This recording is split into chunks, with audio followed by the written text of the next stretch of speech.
lesson, not class, the lesson is Ruth, Israelite or Moabite. So let's start from Ruth 1, and we're going to read all the way to 4.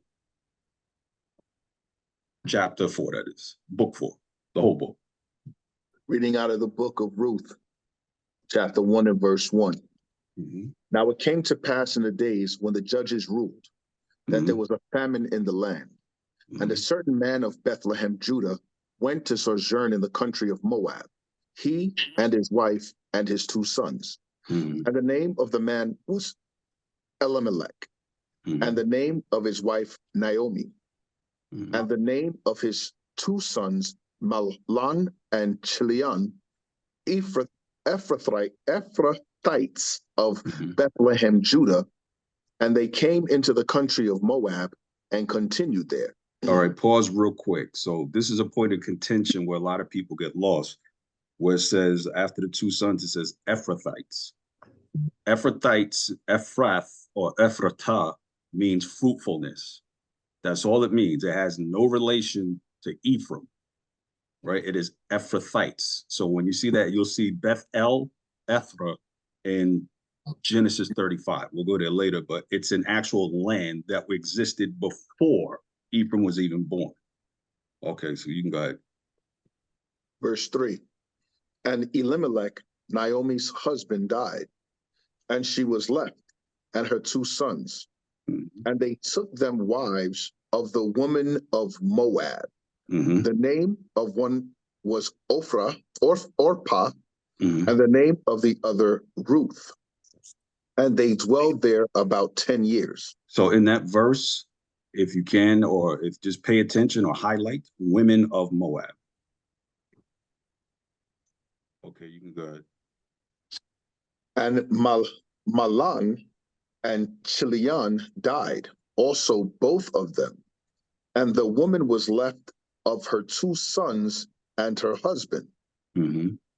Then she arose with her daughters-in-law, that she might return from the country of Moab, Mm-hmm. for she had heard in the country of Moab how Mm-hmm. that the Lord had visited his people in giving them bread. Mm-hmm. So read that verse one more time. I'm going to read it slow. I see it. Mm-hmm. Then she arose with her daughters-in-law, that she might return from the country of Moab, for she had heard in the country of Moab how that the Lord had visited his people in giving them bread. Good. Wherefore she went forth out of the place where she was, and her 2 daughters-in-law with her, and they went on the way to return unto the land of Judah. And Naomi said unto her 2 daughters-in-law, Go, return each to her mother's house. The Lord deal kindly with you, as ye have dealt with the dead and with me. The Lord grant you that ye may find rest, each of you in the house of her husband. Then she kissed them, and they lifted up their voice and wept. And they said unto her, Surely we will return with thee unto thy people. And Naomi said, Turn again, my daughters. Why will ye go with me? Are there yet any more sons in my womb, that they may be your husbands? Turn again, my daughters, go your way, for I am too old to have an husband. If I should say, I have hope, if I should have an husband also tonight, and should also bear sons, would he tarry for them till they were grown? Would he stay for them from having husbands? Nay, my daughters, for it grieveth me much for your sakes that the hand of the Lord is gone out against me. So notice And she's basically telling them, listen, just go back. I'm too old to have a husband. And if I have kids, are they going to be born tonight? And if they're born tonight, will they grow up old enough and you're going to wait for them? Just go back to where you came from. Right? She's not saying it in a rude way, but she's like, you're wasting your time. Verse 14. Mm-hmm. And they lifted up their voice and wept again. And Orpah kissed her mother-in-law, but Ruth clave unto her. Mm-hmm. And she said, Behold, Thy sister-in-law is gone back unto her people and unto her gods. Return thou after thy sister-in-law. And Ruth said, Entreat me not to leave thee, or to return from following after thee. For whither thou goest, I will go, and where thou lodgest, I will lodge. Thy people shall be my people, and thy God my God. So this is a point of contention. Pay attention to that because we're going to come back to that.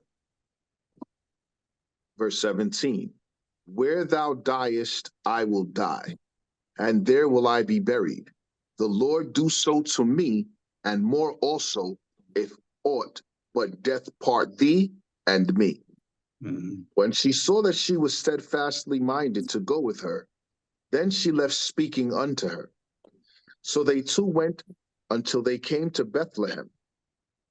And it came to pass, when they were come to Bethlehem, that all the city was moved about them. And they said, Is this Naomi? And she said unto them, Call me not Naomi, call me Mara, for the Almighty have dealt very bitterly with me. I went out full, and the Lord hath brought me home again empty. Why then call me Naomi, seeing the Lord hath testified against me, and the Almighty hath afflicted me? So Naomi returned, and Ruth the Moabitess, her daughter-in-law, with her, which returned out of the country of Moab, and they came to Bethlehem in the beginning of barley harvest. Chapter 2. And Naomi had a kinsman of her husband's, a mighty man of wealth, of the family of Elimelech, and his name was Boaz. And Ruth the Moabitess said unto Naomi, Let me now go to the field, and glean ears of corn after him, in whose sight I shall find grace. And she said unto her, Go, my daughter. And she went, and came, and gleaned in the field after the reapers. And her hap was to light on a part of the field belonging unto Boaz, who was of the kindred of Elimelech. And behold, Boaz came from Bethlehem, and said unto the reapers, The Lord be with you. And they answered him, The Lord bless thee. Then said Boaz unto his servant that was set over the reapers, Whose damsel is this? Real quick, Boaz was like, who the hell is this? All right, go ahead. And the servant that was set over the reapers answered and said, It is the Moabitish damsel that came back with Naomi out of the country of Moab. So that's another point of contention. All right, go ahead. And she said, I pray you, let me glean and gather after the reapers among the sheaves. So she came, and hath continued even from the morning until now, that she tarried a little in the house. Then said Boaz unto Ruth, Hearest thou not my daughter? Hearest thou not my daughter? Go not to glean in another field, neither go from hence, but abide here fast by my maidens. Let thine eyes be on the field that they do reap, and go thou after them. Have I not charged the young men that they shall not touch thee? And when thou art athirst, go unto the vessels and drink of that which the young men have drawn. Then she fell on her face and bowed herself to the ground, and said unto him, Why have I found grace in thine eyes, that thou shouldest take knowledge of me, seeing I am a stranger? And Boaz answered and said unto her, It hath fully been showed me all that thou hast done unto thy mother-in-law since the death of thine husband, and how thou hast left thy father and thy mother and the land of thy nativity, and art come unto a people which thou knewest not heretofore. The Lord recompense thy work, and the full reward be given thee of the Lord God of Israel, under whose wings thou art come to trust.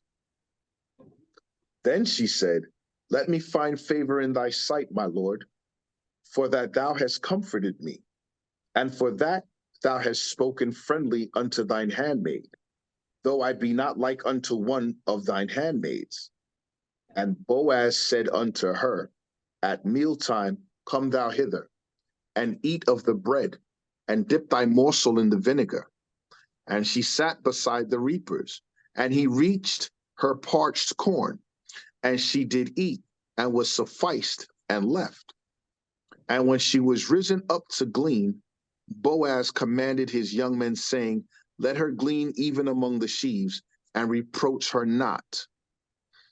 And let fall also some of the handfuls of purpose for her, and leave them, and she may glean them, and rebuke her not. So she gleaned in the field until even, and beat out that she had gleaned. And it was about an ephah of barley. And she took it up and went into the city, and her mother-in-law saw what she had gleaned. And she brought forth and gave to her that she had reserved after she was sufficed. And her mother-in-law said unto her, where hast thou gleaned today? And where wroughtest thou? Blessed be he that did take knowledge of thee. And she showed her mother-in-law with whom she had wrought, and said, the man's name with whom I wrought today is Boaz. And Naomi said unto her daughter-in-law, blessed be he of the Lord, who hath not left off his kindness to the living and to the dead. And Naomi said unto her, the man is near of kin unto us, one of our next kinsmen. And Ruth the Moabitess said, he said unto me also, thou shalt keep fast by my young men until they have ended all my harvest. And Naomi said unto Ruth her daughter-in-law, it is good, my daughter, that thou go out with his maidens, that they meet thee not in any other field. So she kept fast by the maidens of Boaz, to glean unto the end of barley harvest and of wheat harvest, and dwelt with her mother-in-law. Chapter. Right. Go ahead. So chapter 3, we're just going to go to verse 13. You sound far, brother. Oh, for chapter 3, we're just going to go to verse 13. Verse 13. Oh, yeah, from 1 to 13. Oh, from 1 to 13. Reading out of the book of Ruth, chapter 3, verse 1. Then Naomi, her mother-in-law, said unto her, my daughter, shall I not seek rest for thee, that it may be well with thee? And now is not Boaz of our kindred, with whose maidens thou wast? Behold, he winnoweth barley tonight in the threshing floor. Wash thyself therefore, and anoint thee, and put thy raiment upon thee, and get thee down to the floor. But make not thyself known unto the man until he shall have done eating and drinking. And it shall be, when he lieth down, that thou shalt mark the place where he shall lie, and thou shalt go in and uncover his feet, and lay thee down, and he will tell thee what thou shalt do. And she said unto her, all that thou sayest unto me I will do. And she went down unto the floor, and did according to all that her mother-in-law bade her. And when Boaz had eaten and drunk, and his heart was merry, he went to lie down at the end of the heap of corn. And she came softly, and uncovered his feet, and laid her down. And it came to pass at midnight that the man was afraid, and turned himself, and behold, a woman lay at his feet. And he said, who art thou? And she answered, I am Ruth, thine handmaid. Spread therefore thy skirt over thine handmaid, for thou art a near kinsman. And he said, blessed be thou of the Lord, my daughter, for thou hast showed more kindness in the latter end than at the beginning, inasmuch as thou followest not young men, whether poor or rich. And now, my daughter, fear not. I will do to thee all that thou requirest, for all the city of my people doth know that thou art a virtuous woman.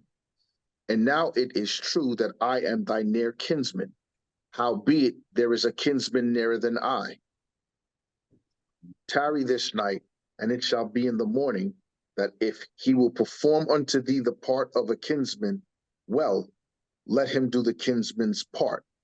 But if he will not do the part of a kinsman to thee, then will I do the part of a kinsman to thee, as the Lord liveth. Lie down until the morning. So if you notice, kinsman is mentioned a lot. All right, well, let's go to chapter 4, 1 through 10, and then we're going to jump, and then we're going to start from the beginning. Reading out of the book of Ruth, chapter 4 and verse 1. Then went Boaz up to the gate and sat him down there. And behold, the kinsman of whom Boaz spake came by, unto whom he said, Ho, such a one, turn aside, sit down here. And he turned aside and sat down. And he took 10 men of the elders of the city and said, Sit ye down here. And they sat down. And he said unto the kinsman, Naomi, that is come again out of the country of Moab, selleth a parcel of land which was our brother Elimelech's. And I thought to advertise thee, saying, Buy it before the inhabitants and before the elders of my people. If thou wilt redeem it, redeem it. But if thou wilt not redeem it, then tell me, that I may know, for there is none to redeem it beside thee, and I am after thee. And he said, I will redeem it. So real quick in verse 4, so you notice he said, I'll advertise. I can't hear you, brother. In verse 4, can everybody hear me? Yeah, I hear you now. Yeah, it says in verse 4, he said, I thought advertise it to thee, saying, Buy it before the inhabitants and before the elders of my people, if thou will redeem it. So just note that this woman is extremely special. Okay, you can go to verse 5. Then said Boaz, What day thou buyest the field of the hand of Naomi, thou must buy it also of Ruth the Moabitess, the wife of the dead, to raise up the name of the dead upon his inheritance. And the kinsman said, I cannot redeem it for myself, lest I mar mine own inheritance. Redeem thou my right to thyself, for I cannot redeem it. Now this was the manner in former time in Israel concerning redeeming and concerning changing, for to confirm all things. A man plucked off his shoe and gave it to his neighbor. And this was a testimony in Israel. Therefore the kinsman said unto Boaz, Buy it for thee. So he drew off his shoe. And Boaz said unto the elders and unto the people, Ye are witnesses this day that I have bought all that was Elimelech's, and all that was Chilion's and Mahlon's, of the hand of Naomi. Moreover, Ruth, the Moabitess, the wife of Mahlon, have I purchased to be my wife, to raise up the name of the dead upon his inheritance, that the name of the dead be not cut off from among his brethren, and from the gate of his place ye are witnesses this day. You know what? You can read 11. And all the people that were in the gate and the elders said, We are witnesses. The Lord make the woman that is come into thine house like Rachel and like Leah, which two did build the house of Israel. And do thou worthily in Ephrathah, and be famous in Bethlehem. And she's so special that they're comparing her to Rachel and Leah. Right? Go ahead and drop down to verse 17 and read Verse to 22. 17. You said 17 and 18? 17 to 22. 17 to 22.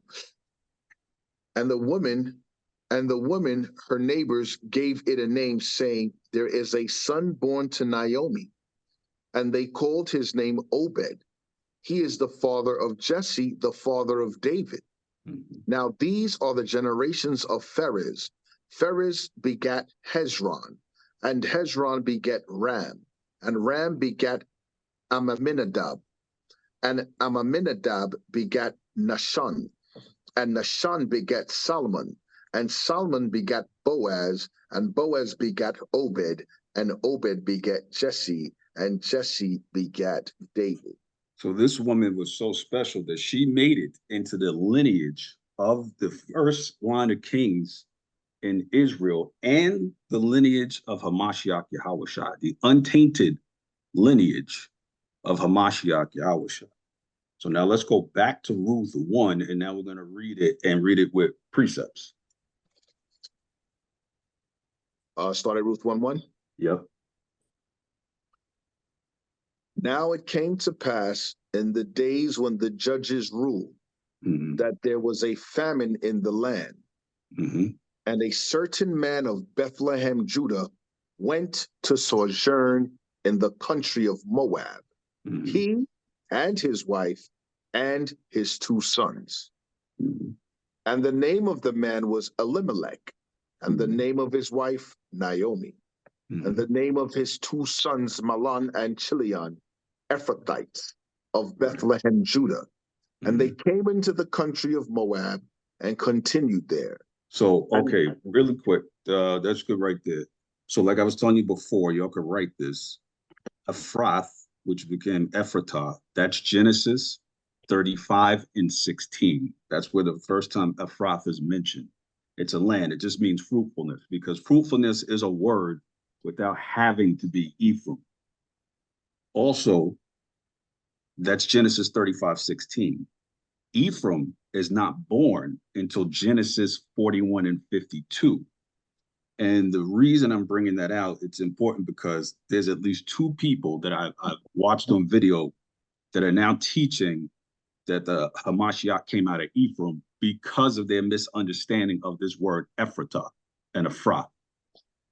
And if they paid attention and looked at Genesis 35 when it's first mentioned and see Ephraim wasn't even born yet, you couldn't make that mistake, besides the rest of the Bible telling you what Hamashiach's lineage is. Right? Let me know when you get back, or I'll just read it. All right, jump to verse 4. This is important. Pay attention to this verse. Go ahead. Ruth chapter 1, verse 4. And they took them wives of the women of Moab. Okay, they took them wives of the women of Moab. I'm just going to say this as an example. If I took a wife of Texas, does that mean she was born and raised in Texas? Could she had come from another place and be in Texas? Both are Yeah. possible, correct? Yep. Right. So, but pay attention. It says, took the wives of the women of Moab. Go ahead. The name of the one was Orpah, Mm-hmm. and the name of the other Ruth, and they dwelled there about 10 years. So now, with that said, right, let me pull this precept. So it says women of Moab, right? Let me get First Kings chapter 11 and verse 1. But before you get that, yeah, actually get that, yeah. And damn, man, nope. Okay, I'll wait. Yeah, First Kings 11 and 1. Reading out of the book of First Kings, chapter 11 and verse 1. Hold on, let me get there with you. All First right. Kings chapter 11 and verse 1. Go ahead. But King Solomon loved many strange women. So we do know Solomon was in trouble for dealing with women of other nations, correct? Correct. Go ahead. Together with the daughter of Pharaoh, women of the Moabites. What happened? Women of the Moabites. Why were they strange women? If Ruth was a woman of Moab and she was accepted, what was different about the women of the Moabites that Solomon had? So the reason I told you to pay attention to it, it says women in Ruth of Moab. This says women of the Moabites, which is the people. The other is the land. Right. Keep going. Ammonites, Which Edomites, is the of Ammon, the brotherly people of Moabites, Edomites, Zidonians, and Hittites. So notice he grouped them all together, that these are strange women. In Ruth 1 and 4, it says women of Moab. In 1 Kings 11, it says women of the Moabites. Those are two different things, right? But we're going to keep proving that point.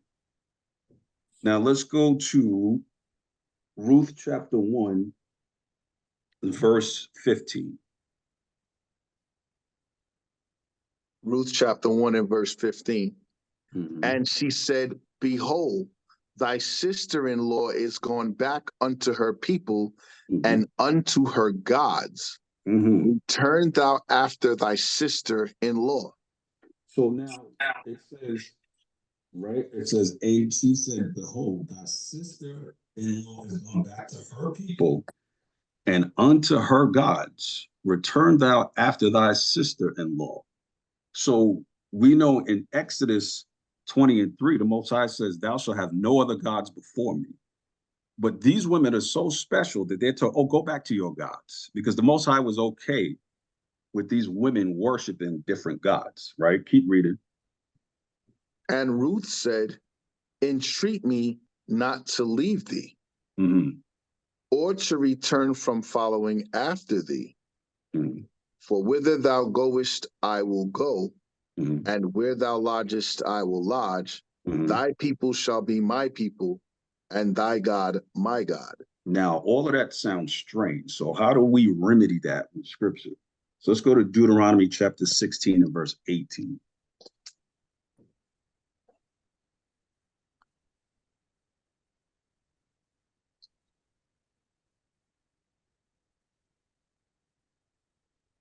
How do we deal with gods? Said Deuteronomy 16, verse 18. Correct. Reading out of the book of Deuteronomy, chapter 16 and verse 18. Judges and officers shalt thou make thee in all thy gates. So notice that judges and officers shalt thou make thee in all thy gates. Go ahead. Which the Lord thy God giveth thee Mm-hmm. throughout thy tribes, Mm-hmm. and they shall judge the people with just judgment. So the judges and the officers will judge the people with just judgment. Go to Deuteronomy chapter 32 and 39.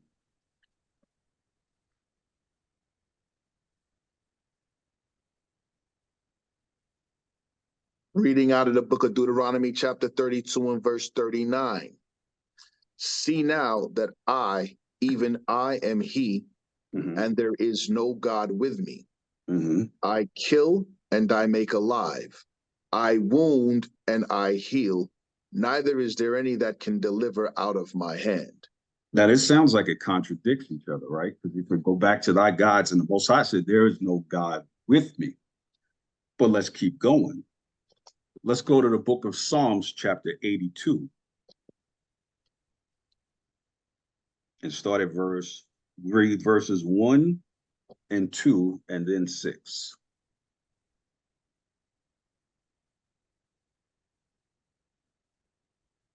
Reading out of the book of Psalm, chapter 82, verse 1. God standeth in the congregation of the mighty. He judgeth among the gods. Oh, so he judges among gods, right? But he just said there's no gods with me. So you have to know, how is he using the context? This is the reason we started reading 16 and 18. Judges and officers shall judge the people justly. Go ahead. Verse 2, it'll make sense. How long will ye judge unjustly and Because you're accept the supposed to, as a people, judge justly. Go ahead. how long will ye judge unjustly and accept the persons of the wicked? Right. So these gods are supposed to judge justly. Go to verse 6. Verse 6. I have said, ye are gods, and Uh-huh. all that You got it. I have said, ye are gods, and all of you are children of the Most High. Right. And But where have we heard that? Let's go to First John. I'm Salaki. Yeah, let's go to John 10 and 34. Salaki. let me know if I'm going fast. Nah, you're good.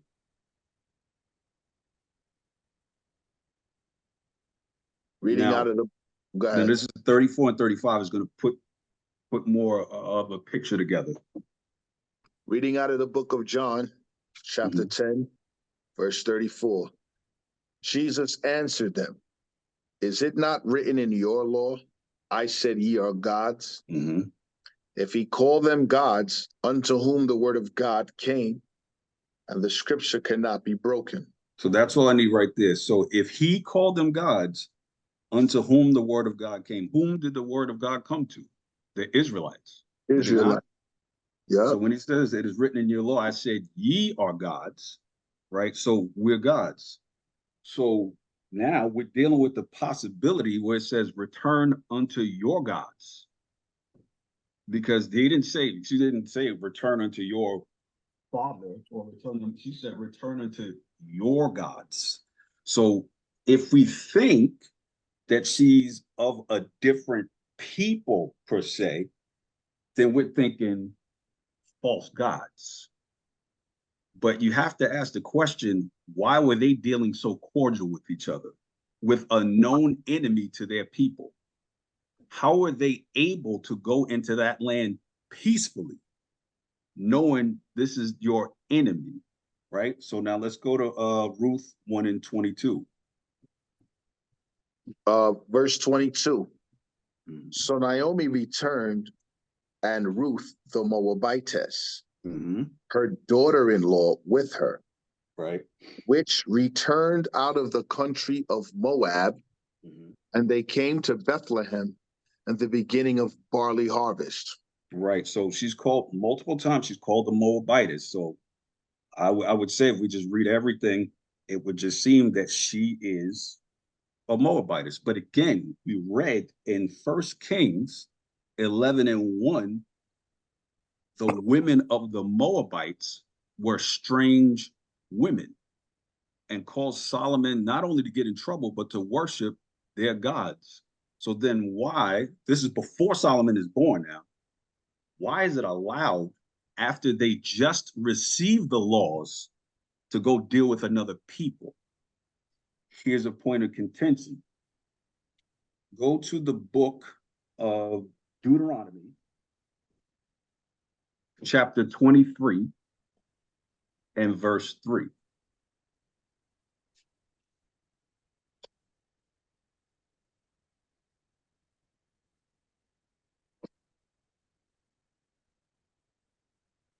Reading out of the book of Deuteronomy, chapter 23 and verse 3. I actually started 2.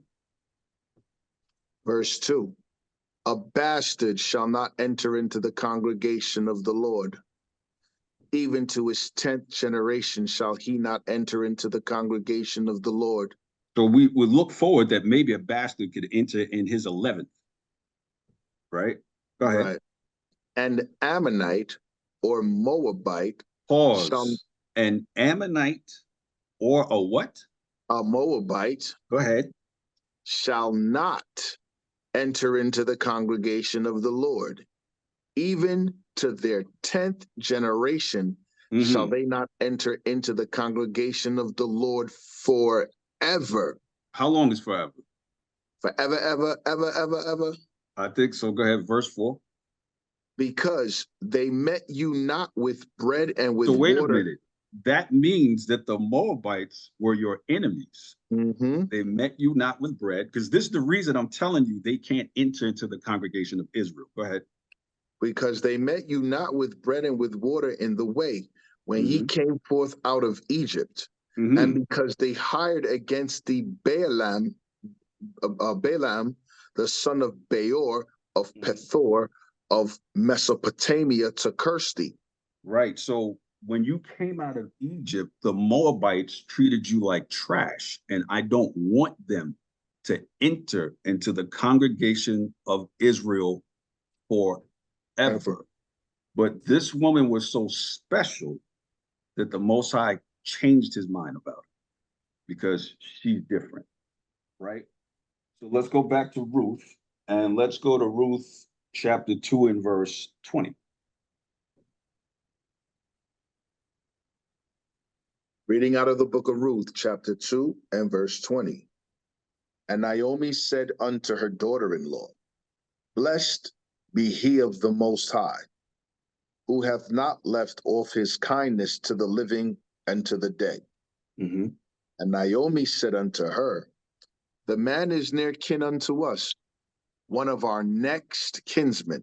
So now the Israelites, well, the Judites, they're from Judah, are mentioning the law of kinsmen, right? Now we could say she's a daughter-in-law, so it doesn't necessarily apply to her per se, but they're going into the law of kinsmen. So not only was she a great woman, She came back. She was so different from the rest of the country that they welcomed her into Judah with no problem. She was brought before the elders and the judges, and they saw no problem with their enemy coming in and marrying among them, right? So let's go to Deuteronomy chapter 25 and 5.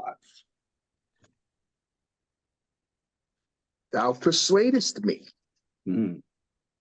25 and 5. Mm-hmm. Reading out of the book of Deuteronomy, chapter 25 and 5. Mm-hmm. If brethren dwell together, Mm-hmm. and one of them die, Mm-hmm. and have no child, Mm-hmm. the wife of the dead shall not marry without unto a stranger. Mm-hmm.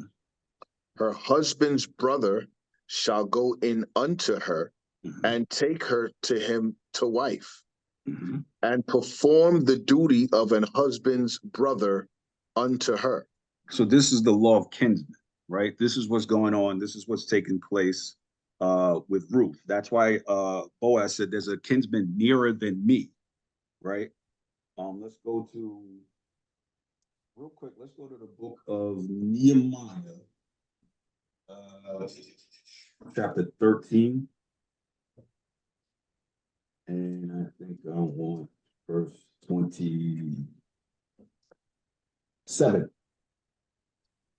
Wait, hold on. Start at verse 26. Reading out of the book of Nehemiah, chapter 13 and verse 26. Mm-hmm. Did not Solomon, king of Israel, sin by these things? Mm-hmm. Yet among many nations was there no king like him, who was beloved of his God, and God made him king over all Israel. Nevertheless, even him did outlandish women cause to sin. Mm-hmm. Shall we then hearken unto you to do all this great evil, to transgress against our God in marrying strange wives? So he's saying, even though, Solomon was great, but he committed this sin with these strange women. Should we hearken and do the same thing that he did and marry strange women? And remember, in 1 Kings 11 and 1, we read one of the strange women was the women of the Moabites. Yeah. So now we have 2 points of contention plus the law that the Moabites cannot enter. It didn't say the Moab or the people of Moab. It said the Moabites cannot enter into the congregation, right? So now let's go to, actually, we're not going to go anywhere else. We're just going to hit law and history, right? So let's go to Numbers 21. Really quick, I want to show you something, right? If you pay attention, it's simple, but if you pay attention to it, it helps you understand the story, how it's going.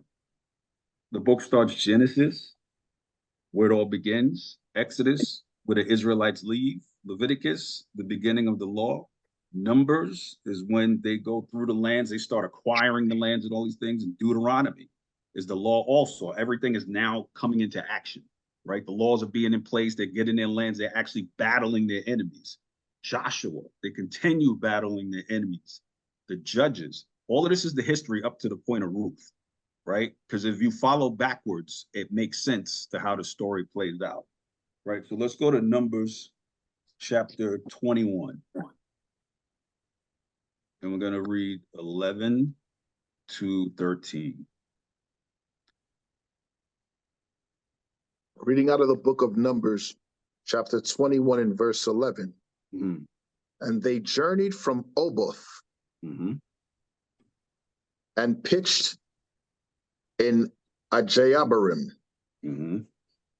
in the wilderness, which is before Moab, toward Mm-hmm. the sun rising. So that's key. The wilderness, which is before Moab. Go ahead. Toward the From sunrise. Go ahead.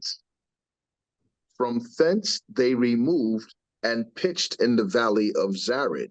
If you get a chance and look at a map of Moab, Zared is a part of Moab, right? Mm-hmm. From thence they removed and Mhm. pitched on the other side of Arnon. This is key. Pitched on the other side of Arnon. Arnon is the Arnon River. Arnon splits Moab in half, northern and southern. It is the center of Moab. Go ahead. Which is in the wilderness that cometh out of the coast of the Amorites. Mm-hmm. For Arnon is the border of Moab, Mm-hmm. between Moab and the Amorites. Go to verses 21 and 26. Verse 21. And Israel sent messengers unto Sihon, king of the Amorites, saying, Mm-hmm. Let me pass through thy land. We will not turn into the fields or into the vineyards. We will not drink of the waters of the well, but we will go along by the king's highway until we be past thy borders. And Sihon would not suffer Israel to pass. Mm-hmm. And Sihon would not suffer Israel to pass through his border. But Sihon gathered all his people together and went out against Israel into the wilderness. And he came to Jahaz and fought against Israel. Mm-hmm. And Israel smote him with the edge of the sword and possessed his land from Arnon unto Jabbok, even unto the children of Ammon. For the border of the children of Ammon was strong. So it's important when you get a chance to look at a map, essentially what is Israel, what is Canaan and Moab.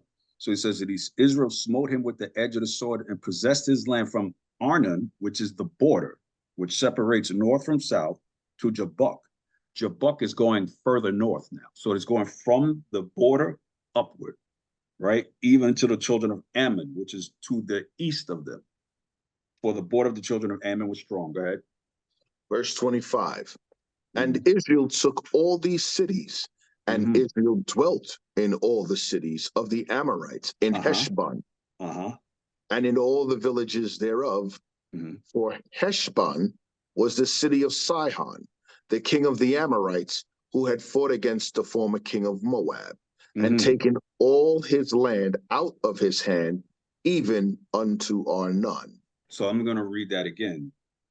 So it says, and from 24, and Israel smote him with the edge of the sword, this is Sihon, and possessed his land from Arnon, which is the border, unto Jabbok, even unto the children of Ammon, which is east, for the border of the children of Ammon was strong. And Israel took all these cities and dwelt in all the cities of the Amorites, in Heshbon, and in all the villages thereof. For Heshbon was the city of Sihon the king, who they smote, who had fought against the former king of Moab, because it was Moab's land, and taken all his land out of his hand, even unto Arnon. So from the border of Arnon all the way north to Mount Nebo belonged to the Israelites in the book of Numbers. Genesis, Exodus, Leviticus, Numbers, Deuteronomy, Joshua, Judges, Ruth. From that point, Israel controlled this land. Go to 29 and read to 35. Verse 29. Woe to thee, Moab, thou art undone, O people of Chemosh. He hath given his sons that escaped and his daughters into captivity unto Sihon, king of the Amorites. We have shot at them. Heshbon is perished, even unto Dibon, and we have laid them waste, even unto Nophah, which reacheth unto Medeba. Thus Israel dwelt in the land of the Amorites. Go to 33. Verse 33. And they turned and went up by the way of Bashan. So Bashan, so they're far up north now. Go ahead. And Og, the king of Bashan, went out against them, he and all his people, till the battle at Edrei. And the Lord said unto Moses, Fear him not, for I have delivered him into thine hand, and all his people, and his land, and thou shalt do to him as thou didst unto Sihon, king of the Amorites, which dwelt in Heshbon. Mhm. So they smote him and his sons and all his people until there was none left alive, and they possessed his land. So Sihon destroyed the Moabites. Israel destroyed Sihon and left none of them alive, and they possessed his land. So that land of Moab, from Arnon all the way up to Bashan, the Israelites at this moment are living there, right? So now let's go to the book of Numbers, chapter 32. And 1 to 5, and then we're going to jump again.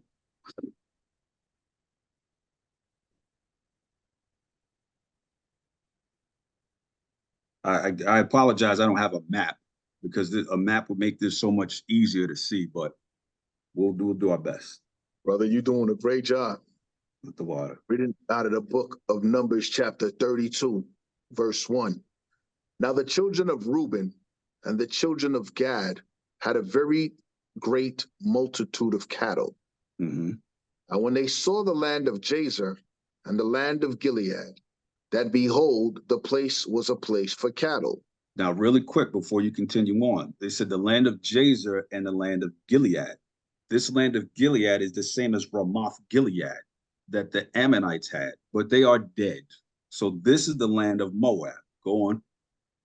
The children of Gad and the children of Reuben came and spake unto Moses, Mm-hmm. and to Eleazar the priest, and unto the princes of the congregation, saying, Ataroth, and Debon, and Jazer, and Nimrah, and Hishbon, and Eliahle, and Shibam, and Nebo, and Beon, even the country which the Lord smote before the congregation of Israel.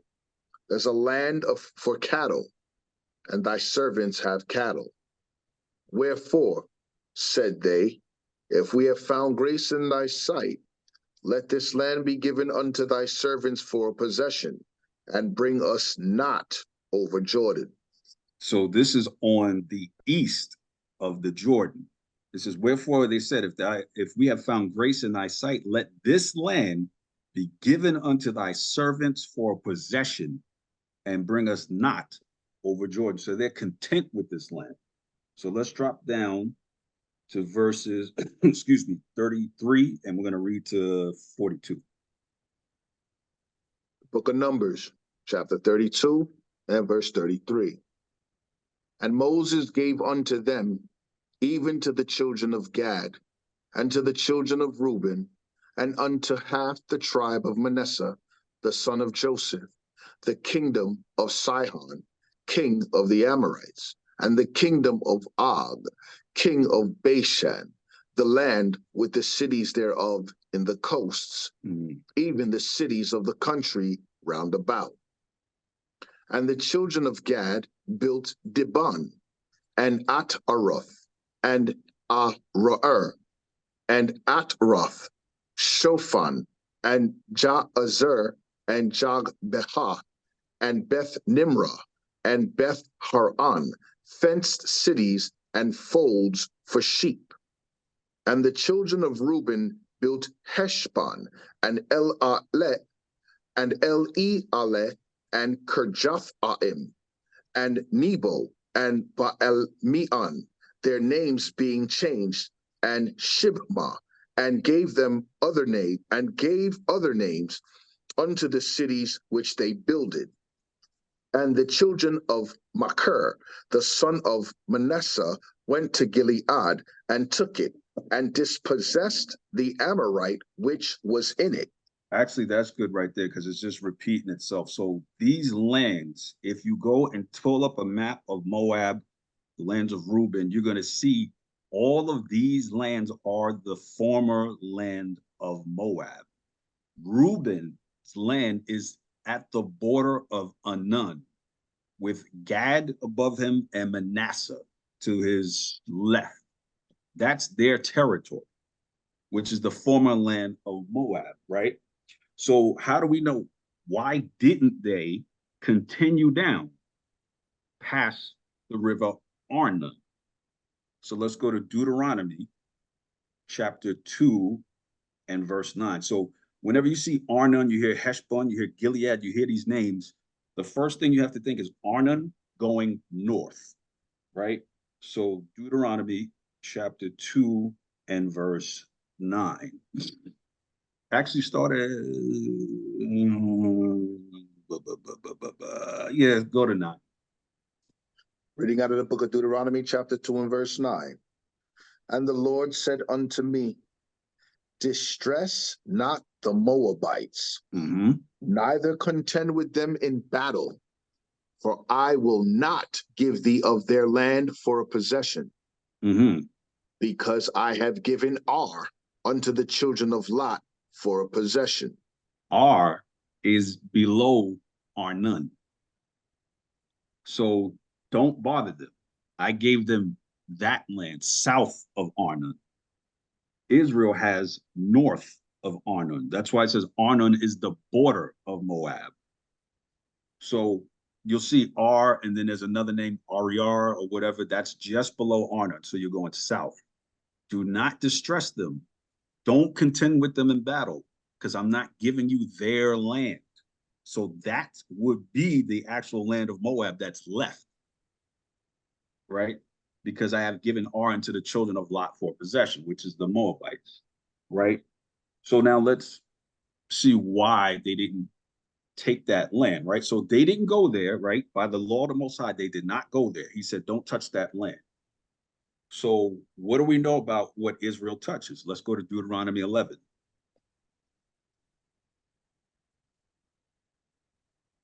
And 24 and 25.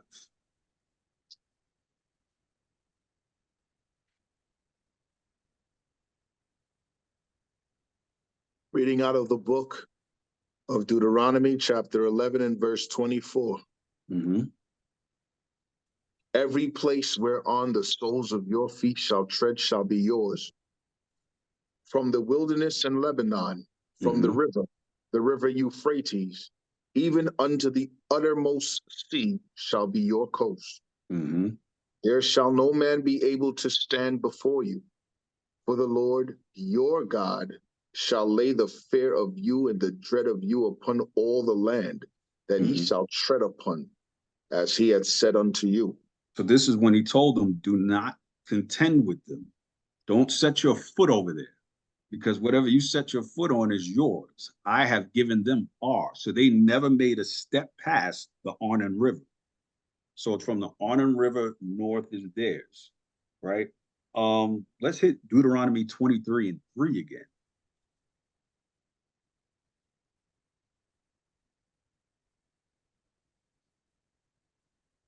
Reading out of the book of Deuteronomy, chapter 23 and verse 3. And Ammonite or Moabite shall not enter into the congregation of the Most High, even to their 10th generation shall they not enter into the congregation of the Most High forever. Because they met you not with bread and with water in the way, when ye came forth out of Egypt, and because they hired against thee Balaam, the son of Beor, of Pethor, of Mesopotamia, to curse thee.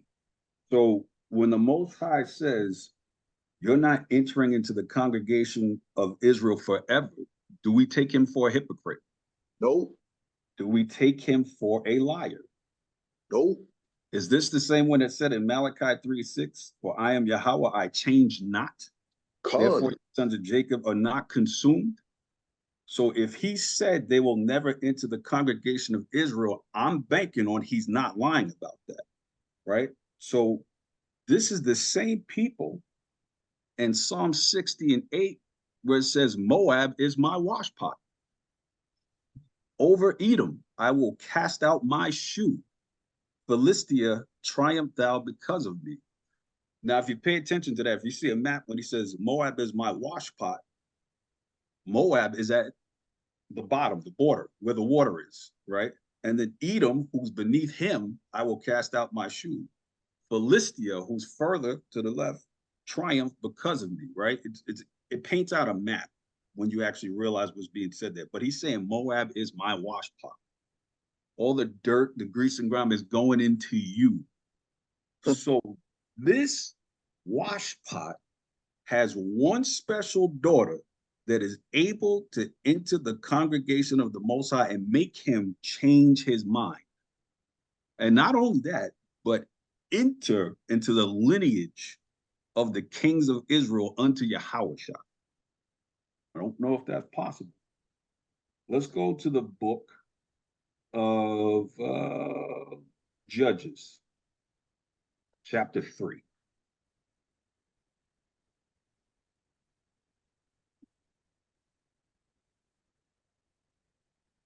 And we're going to start at verse 12 and walk down to 23. Reading out of the book of Judges, chapter 3 and verse 12. Mm-hmm. And the children of Israel did evil again in the sight of the Lord. Mm-hmm. And the Lord strengthened Eglon, the king of Moab, against Israel, because they had done evil in the sight of the Lord. So we see not all the Moabites were dead. Go ahead. And he gathered unto him the children of Ammon and Amalek, and went and smote Israel, and possessed the city of palm trees. Mm-hmm. So the children of Israel served Eglon, the king of Moab, 18 years. So we see we served even them. Go ahead. But when the children of Israel cried unto the Lord raised them up a deliverer, Ehud, the son of Jerah, a Benjamite, a man left-handed. Mm-hmm. And by him the children of Israel sent a present unto Eglon, the king of Moab. Mm-hmm. But Ehud made him a dagger, which had 2 edges, of a cubit length, and he did gird it under his raiment upon his right thigh. And he brought the present unto Eglon, king of Moab, and Eglon was a very fat man. Mm-hmm. And when he had made an end to offer the present, he sent away the people that bare the present. But he himself turned again from the quarries that were by Gilead, and said, I have a secret errand unto thee, O king, who said, keep silence. And all that stood by him went out from him. Mm-hmm. And Ehud came unto him, and he was sitting in a summer parlor, which he had for himself alone. And Ehud said, I have a message from God unto thee. And he rose. Read that again, what Ehud said. And Ehud said, I have a message from God unto thee. Mm-hmm. And he arose out of his seat. And Ehud put forth his left hand, and took the dagger from his right thigh, and thrust it into his belly. And the haft also went in after the blade, and the fat closed upon the blade, so that he could not draw the dagger out of his belly, and the dirt came out. Mm-hmm. Then Ehud went forth through the porch, and shut the doors of the parlor upon him, and locked them. So the dirt is basically saying the waste and the excrement came out of him. Drop down to verses 28 to 31. Verse 28. And he said unto them, follow after me, for the Lord hath delivered your enemies, the Moabites, into your hand. Mm-hmm. And they went down after him, and took the fords of Jordan toward Moab, and suffered not a man to pass over. So notice they took the fords of Jordan towards Moab, and suffered not a man to pass over, meaning towards that river Arnon, but didn't let anyone go over it. Why? Because in Deuteronomy 2:9, the Most High said, do not distress the Moabites, neither contend with them in the battle, for I will not give thee their land for your possession. So this is what this is saying, and suffered no man to pass over. Go ahead. And they slew of Moab at that time about 10,000 men, all lusty, and all men of valor, and there escaped not a man. Mm-hmm. So Moab was subdued that day under the hand of Israel, Mm-hmm. and the land had rest 80 years. Mm-hmm. And after him was Shamgar, the son of Anath, which slew the Philistines, 600 men with an ox goad, and he also delivered Israel. And he also delivered Israel. So now let's see how long Israel was in this land from the time this first took place. Let's go to Judges 11 and verse 26. Well, do we want to start right at 20? There's a lot in 11. Uh, start at verse. Start at verse 24, 24 to 26. Reading out of the book of Judges, chapter 11 and verse 24. Mm. Wilt thou not possess that which Chemosh thy God giveth thee to possess? So whomsoever the Lord our God shall drive out. I'm Salakia. Start at verse 23. 23. Mm-hmm. So now the Lord God of Israel hath dispossessed the Amorites from before his people Israel, and shouldest not, and shouldest thou possess it? Let me read that again. Mm-hmm. So now the Lord God of Israel hath dispossessed the Amorites from before his people Israel, and shouldest thou possess it? Which not thou possess, which wilt not thou possess that which Chemosh thy God giveth thee to possess? Mm-hmm. So whomsoever the Lord our God shall drive out from before us, them will we possess. And now art thou anything better than Balak, the son of Zippor, king of Moab? Did he ever strive against Israel, or did he ever fight against them? While Israel dwelt in Heshbon and her towns, and in Aroer and her towns, and in all the cities that belong by the coast of Arnon, 300 years? Why therefore did ye not recover them within that time? So he's saying to this man from the Ammonites, he was like, you got everything else. You did this, you did that. You got your God Chemosh and all. And basically what he's saying, you took this land from me, which originally was taken, the Ammonites took from the Moabites. And the response is, while Israel dwelt in Heshbon, that's north of the Arnon River, and her towns, and in Aurora and her towns, and in all the cities, as he says, that be along the coast of Arnon 300 years. Why therefore did ye not recover them within that time? So meaning your people didn't even come back. Yep.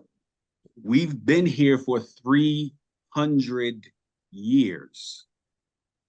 So from the time they left Egypt and they had the beef with everyone, let me put it to this way. The reason I had you read Judges, I forgot to mention 3:12, where it talks about the Israelites being serving King Eglon, because prior to their disobedience, they never had a beef with the Moabites. But once they disobeyed and then they were under Eglon and then Eglon was killed, the beef started with the Moabites. That's the origin of their beef together, because it's Abraham's family, so there was no beef, right? They just didn't deal with each other like that. But we just see here, Israel dwelt in all that land from Heshbon, far up north, that's by King Og, all the way down to the coast of Arnon for 300 years. That would be North Moab, right? So it would make sense then if Naomi and her family saw fit that if there's a famine in their land, you could go into the land of Moab. Because why the hell would you go to your enemies that would kill you? Unless your people have been there over 300 years. And then they took daughters, because why is the Most High all of a sudden going to lie and allow you to deal with strange people all of a sudden? And he just gave you all those laws. You just got out of Egypt. You just got the laws, and he's going to renege on what he just said. That makes absolutely no sense, right? So let's go to Let's double down. Let's go to Nehemiah 13:1.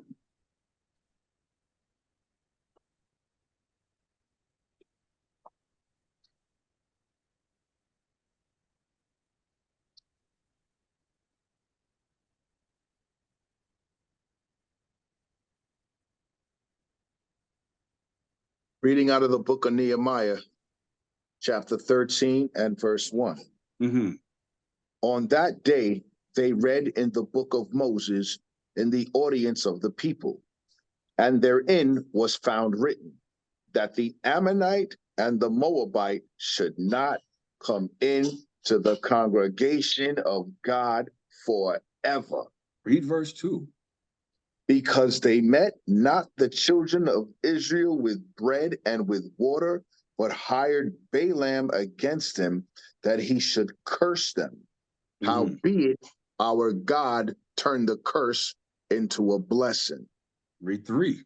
Now it came to pass, when they had heard the law, that they separated from Israel all the mixed multitude. So when they heard that law in Nehemiah, they separated from the mixed multitude. So I would find it strange that when they just got it, they went and mixed anyway. That doesn't make sense. And then to have the wash pot in the lineage of the Messiah makes no sense, because what is the point of Israel being separate when they finally became a people to then let other people in? Because then we sound like hypocrites telling other people in the street, you can't come in, because except a Moabite, you can come in because you're different than everybody else. But we just read in Nehemiah, when they heard that law again, they separated themselves. So if they did it in Nehemiah time, I'm almost for certain when they just got that law, they were not going to allow a Moabite to come in. So this is why in that verse where, notice that, let's go back to Ruth real quick. Ruth chapter 2.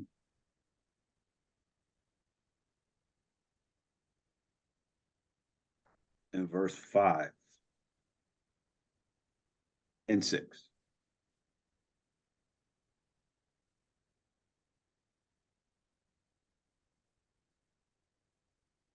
Reading out of the book of Ruth, chapter 2 and verse 5. Then said Boaz unto his servant that was set over the reapers, whose damsel is this?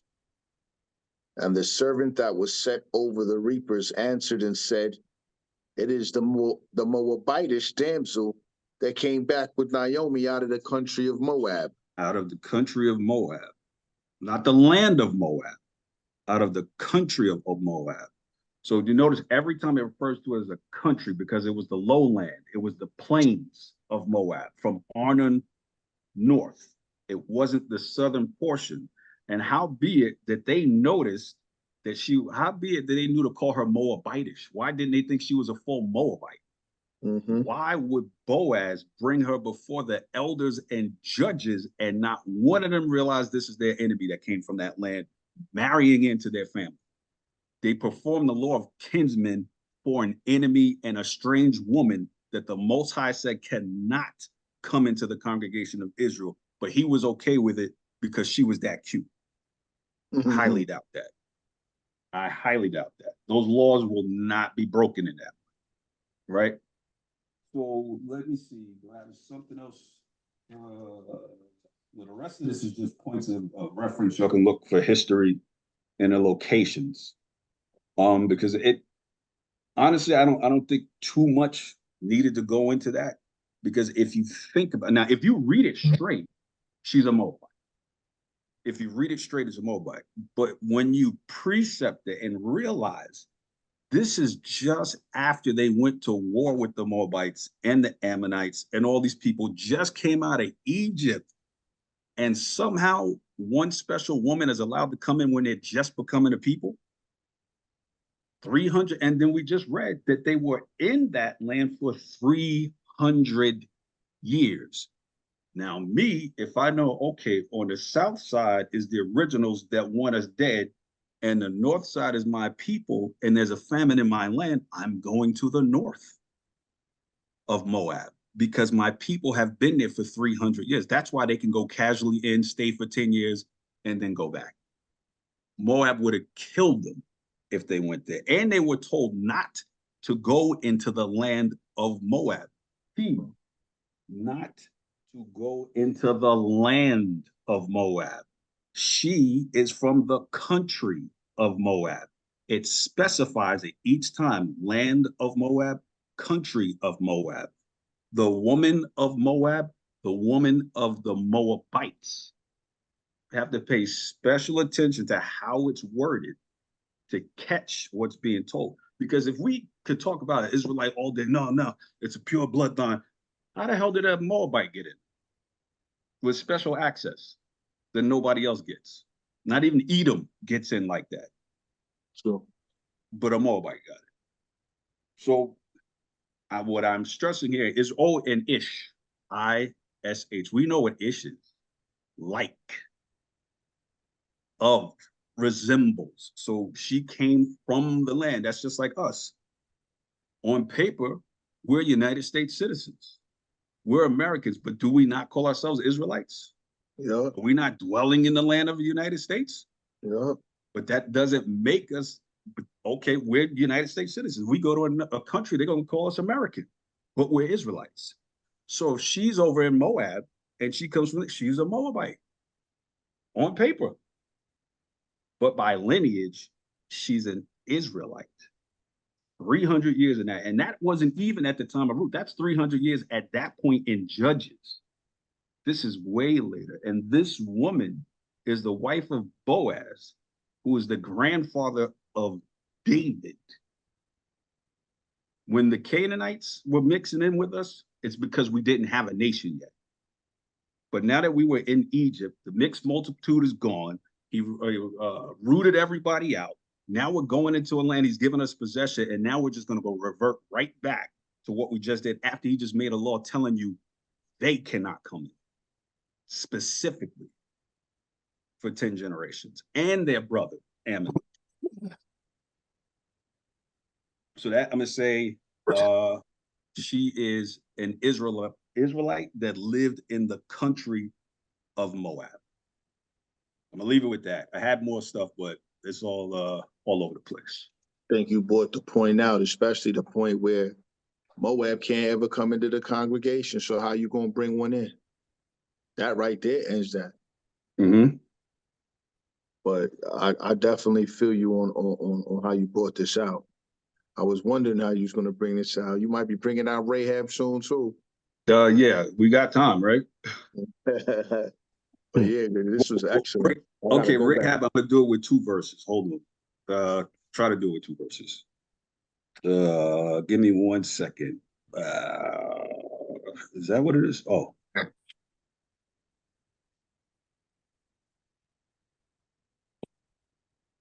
Okay, go to Leviticus chapter 19 and verse 29.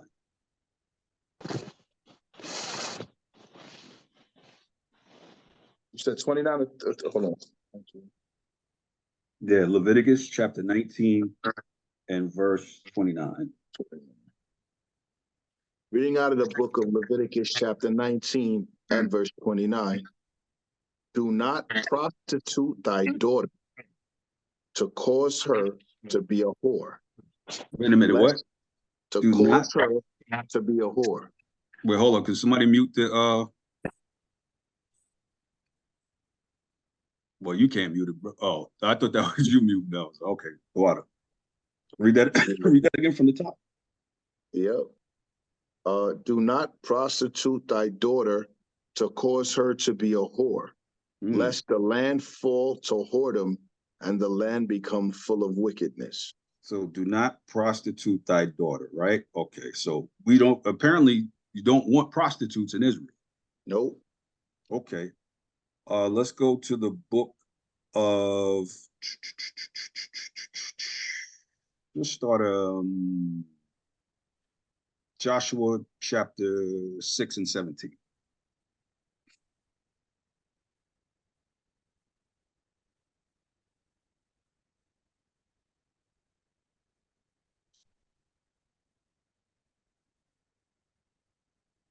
Reading out of the book of Joshua, chapter 6 and verse 17. And the city shall be accursed, even it and all that are therein, to the Most High. Right. Only Rahab the harlot shall live, she and all that are within her house, she and all that are with her in the house, because she hid the messengers that we sent. So because she did that act, her and all her household are going to live. Drop down to verse 23. Verse Oh, wait, 23. actually, I'm sorry. Start at 22. Verse 22. But Joshua had said unto the two men that had spied out the country, go into the harlot's house. Now they still call it that. Go into the harlot's house. Go ahead. And bring out thence the woman and all that she had, as ye swear unto her. And the young men that were spies went in and brought out Rahab and her father and her mother and her brethren and all that she had. And they brought out all her kindred and left them without the camp of Israel. So wait a minute. So she was saved, her father, her mother, her brethren, everything she had, but she was left without the camp of Israel. That almost sounds like when the kingdom has come on the earth, leave the outside for the Gentiles, because they are without the camp of Israel. So if this, I hate to call it that, but that's what they call it. So if this harlot, who did a great thing, who believed, was saved, notice, all her and her family, but she was told to keep outside of the camp of Israel. Interesting. And I see they state it that way because when you get to 25, it says, and Joshua saved Rahab the harlot alive, and her father's household, and all that she had, and she dwelleth in Israel even unto this day, because she hid the messengers which Joshua sent. But although she was with Israel, she's outside the camp. That's almost like she's in the kingdom per se, but she's not inside. Right. The Israelites dwell. Because there's going to be people outside of it that's going to serve. So though she's in Israel, she is without the camp. So, and even notice it's a form of salvation, because look at 24. And they burnt the city with fire and all that was therein. Only silver and the gold and the vessels of brass and iron they put into the treasury of the house of the Lord. And then in Joshua saved Rahab the harlot alive, her father's household, and all that she had. So everything was destroyed. The treasure was taken with them, and her whole family saved. That's almost like end times. Because for that moment, that was end times for her people. But she was saved because she did a righteous act. Let's confirm that. Let's go to let's go to Hebrews chapter 11, verse 31. Start at 30.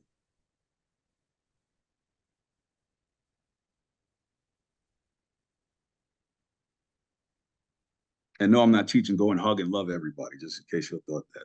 Anybody thought that.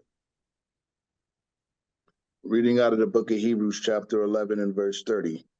By faith, the walls of Jericho fell down after they were compassed about 7 days.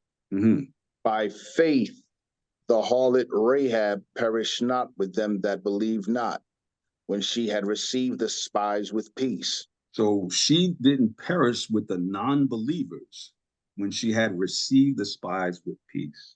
So she was a believer by her act that made her a believer, but she's still called Rahab the harlot.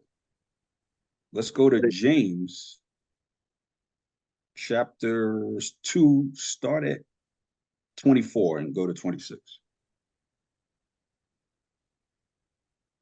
Reading out of the book of James, chapter 2 and verse 24. Ye see then how that by works a man is justified, and not by faith only.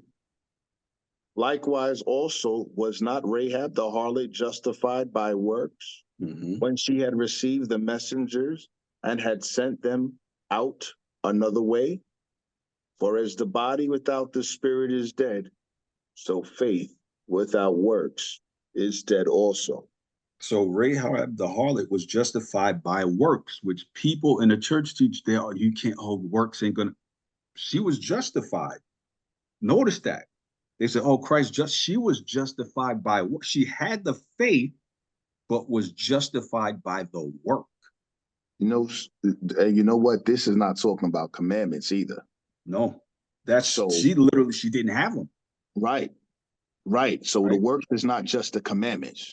right. So this is people outside Israel. This woman is Yep. outside Israel because she was left without the camp. Now, how is it that a harlot was left outside of the camp, but a Moabite was allowed to come in? Khan. Because we said don't prostitute the daughters unless the land go, but she was left, she was saved, but left outside the camp. But a Moabite, the enemy, the washpot, the people that led Solomon to sin, is in the lineage of the Hamashiach Yahawashi and a harlot. Think about when we talk about his lineage, you're gonna let a Moabite and a harlot, because it says Rahab, it says Rahab actually, it doesn't say Rahab. It's spelled different because if it was the same name, why would they spell it different in Hebrews and James and Matthew is spelled with a C?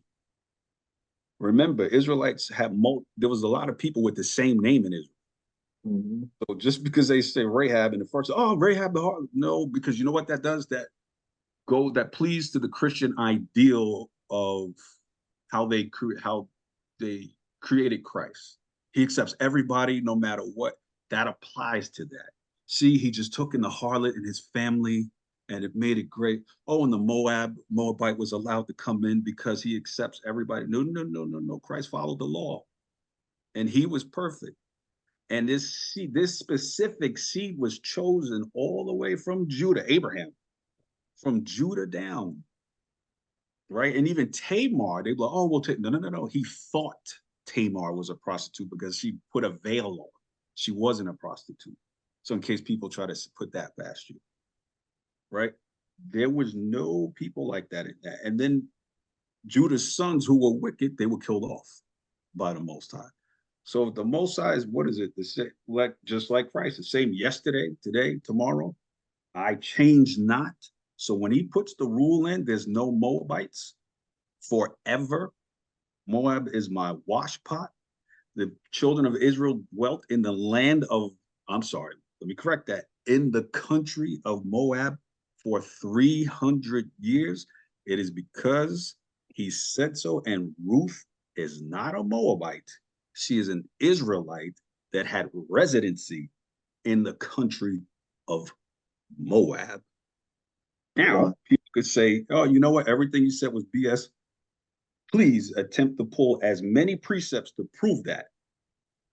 And please take the law into consideration, Deuteronomy. Because if that's what we're Israelites, we do know the law, the law, the law. Well, the law says no.